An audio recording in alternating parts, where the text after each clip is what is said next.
Le 5 avril 2023, la série L'école de la vie est de retour à partir de 21h10, sur France 2, avec des épisodes inédits.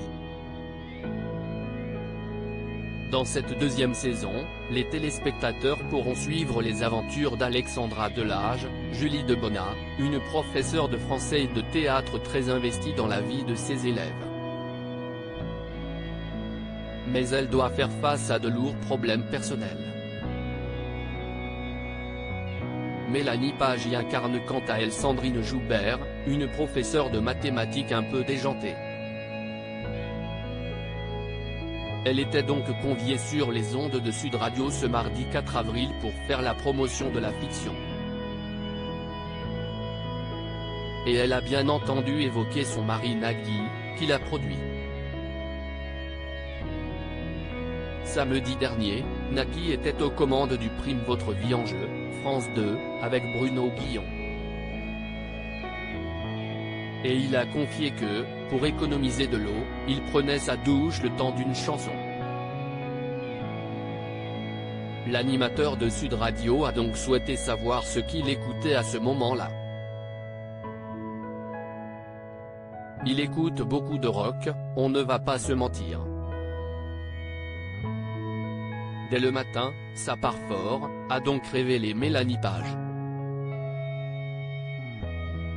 Mon mari a eu un peu peur. La divine blonde de 47 ans a ensuite évoqué la nouvelle saison de l'école de la vie.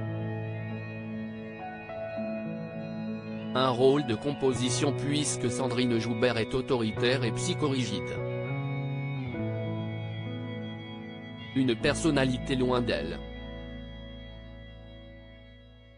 Elle avait pour condition de ne jamais sourire, ce qui n'était pas toujours simple. L'animateur lui a ensuite demandé s'il n'y avait pas eu de jalousie de la part de son mari car son partenaire de jeu Bruno Sanchez a quand même un corps incroyable. Mon mari a eu un peu peur, a alors plaisanté la maman de Roxane, 2004, Annabelle, 2008, et Adrien, 2012. En parlant de Nagui, il a été rappelé que le présentateur phare de France 2 était le producteur de la série. Il intervient beaucoup avant et après.